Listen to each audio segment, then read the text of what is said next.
नमस्कार. निर्झरा क्रिएशन या यूट्यूब चॅनलवर आपण ऐकतो आहोत गोरख पवार निर्मित आणि सुवर्णा पवार खंडागळे लिखित हिकमत या कादंबरीचं क्रमशः वाचन. नक्की ऐका, आपल्या प्रतिक्रिया कळवा. व्हिडिओ आवडला तर लाईक करा, मित्रमंडळींना शेअर करा आणि चॅनलला सबस्क्राईब करा.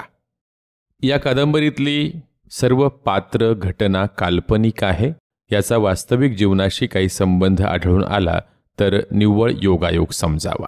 गेल्या भागात आपण ऐकलं, गुरबा पखाले दगडू अण्णांना भेटायला आला. दगडू अण्णाचं हे कसं झालं म्हणून रडू लागला, त्याला धीर देऊ लागला.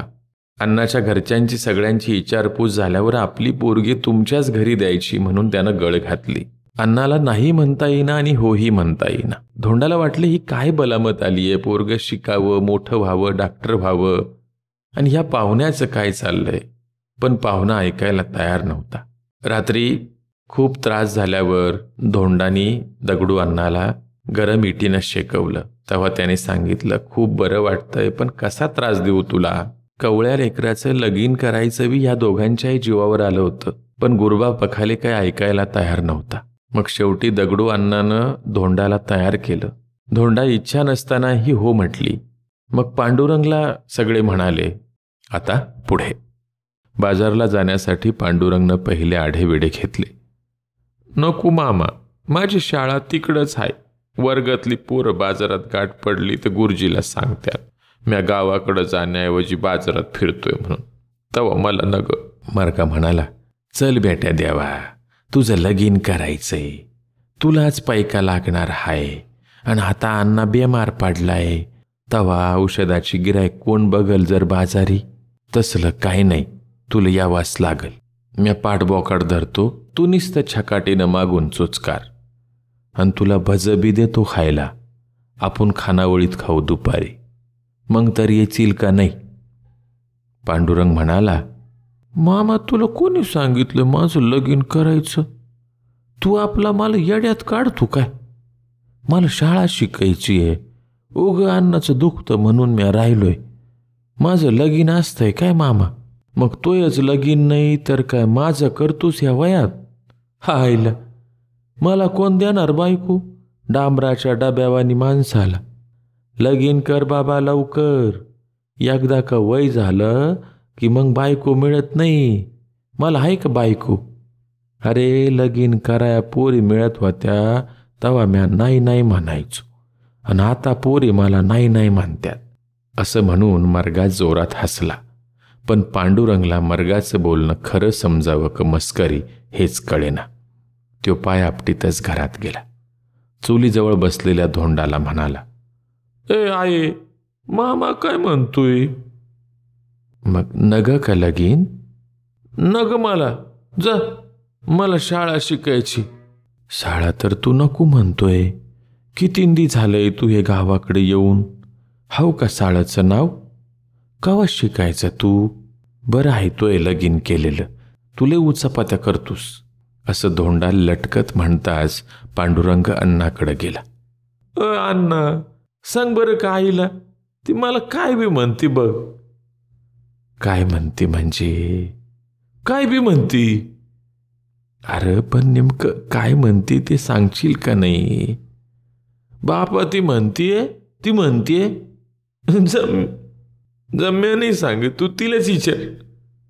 या बाप लेकाचा संवाद ऐकून गुरबा पखाले मध्येच बोलला, अहो जावई, इनीबाई म्हणतात ते खरं आहे.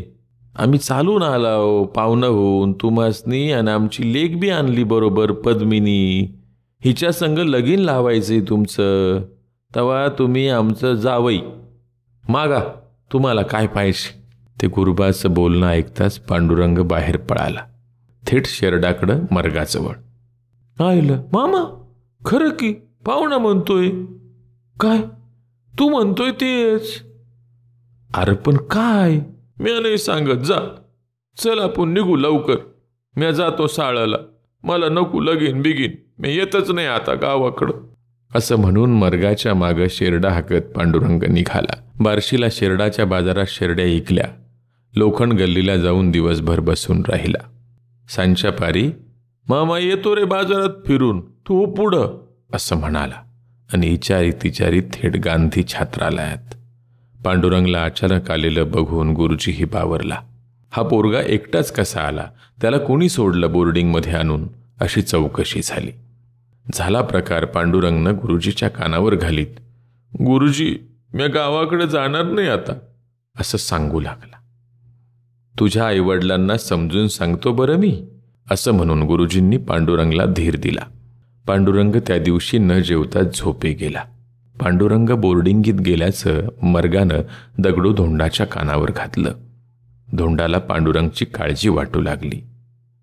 पोरगा एकट हाय, उद्या जर बायको नग म्हणून बसला तर काय करावं. तिनं दगडूला आपली शंका बोलून दाखवली.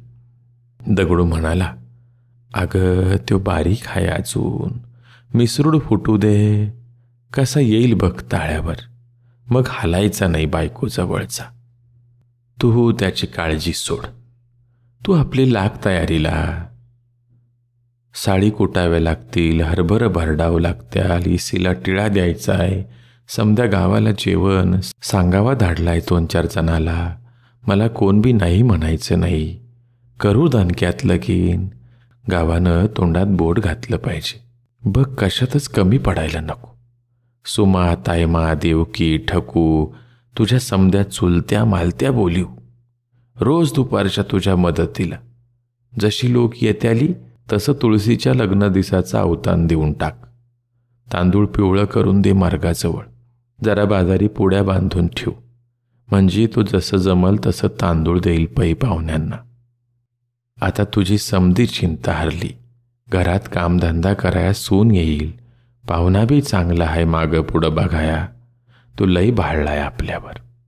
आपल्यावर म्हणजे तुमच्यावर. तुमच्या दव्यानं तो मरता मरता वाचलाय नवं म्हणून करतोय समद. दगडूला जागचं हलायला येत नव्हतं. गावातली थोरा मोठ्याची माणसं अधूनमधून दगडूकडे येत होती. कुणाला गहू दिलेला, कुणाला साडी दिलेल्या, कुणाला पैका दिलेला. जमल तसं पोराच्या लग्नाला परत करावं म्हणून इमानदारीनं आणून देण्याचा प्रयत्न करीत होती. दगडूनं गावातल्या अनेक गरीब लोकांच्या मुलामुलींच्या लग्नात सढळ हातानं मदत केली होती. अडलेल्या प्रत्येक माणसाला तो काही ना काही मदत करीत असे. त्याचीच परतफेड आता गावातून चालू होती. पोरगा मात्र गावाकडे फिरकत नव्हता. दगडूला वरचेवर काळजी वाटू लागली. मुलाच्या भेटीसाठी त्याला जाता येईना. त्यानं रघु सुमाला बार्शीला जाऊन लेकाला घेऊन येण्याबाबत आगळ घातली. तसा अन्नाचा शब्द कोणीच मोडीत नव्हतं. शनिवारी बाजारात ओल्या गवताचा भारा विकून आला की सुमा रघुला घेऊन थेट गांधी छात्रावासात गेली. कमवा आणि शिका या संकल्पनेतल्या बोर्डिंगमध्ये पांडुरंग मळ्यातल्या भाजीला पाणी देत होता. अचानक आलेल्या दादा वहिनीला बघून तो आश्चर्यचकित झाला. लाजाळू भिडस्त पांडुरंग दोघाच्या पुढ्यात मान खाली घालून उभा ठाकला. पायाच्या नखानं जमिनीची माती टोकरत उभा राहिला. सुमा म्हणाली, लईदी गावाकडं आलं नाही म्हणून आलावं तुम्हासनी भेटाया. अण्णा धरणीला हाय, ध्यान काढतोय तुमचं. बापाच्या दुखण्यात न ग, मग तुमचा काय उपयोग पुनुंदा. समद इसरा अन चाला गावाकडं. या 2 दिवस राहून समधीच ध्यान करतीत तुमचं, तवा इचारा वाईस गुरुजीला. असं तिनं म्हणताच पांडुरंगनं खाली बघून मान हलवली आणि बोर्डिंगच्या ऑफिसकडे निघून गेला. येताना वायरच्या पिशवीत 2 कापडाचं जोडं घालून दादा वहिनीच्या मागं चालत पायी गावी निघाला. पांडुरंगला घरला आलेला बघून धोंडा हरखून गेली. तिनं आपल्या दोन्ही हाताची बोटं त्याच्या कपाळ गालावर न घेऊन आपल्या गालावर कडाकडा मोडली अन आलं ग माझं लेकरू असं म्हणत त्याला बापाकडे घेऊन गेली. गलीत गात्र झालेल्या बापाला बघून पांडुरंगला भरून आलं. तो बापाच्या गळ्यात पडून ओक्साबोक्सी रडू लागला. त्याचं बघून लहानी आवडा, धोंडा अन सुमा साऱ्यांनीच रडून घेतलं. रडणं शांत झाल्यावर धीर गंभीर आवाजात पांडुरंग म्हणाला, अण्णा माझा काय एवढ्यात लगीन करायचा विचार नव्हता. शिकून डॉक्टर व्हावं म्हणलं होतं, पण अण्णा माझं लगीन करून तुला बरं वाटत असल तर मी तयार हाय. तू कुणा संग आणि कवा बी कर माझं लगीन. पांडुरंगच्या या समजूतदारपणाचं सगळ्यांना कौतुक वाटलं. धोंडानं आतनं गरम गरम गव्हाची खीर करून आणली. दोघा बापलेकांनी खीर वरपली. आवडा, धोंडा, गजरा, मरगा समधी जेवली. अण्णाची आता लईच फजिती चालू होती.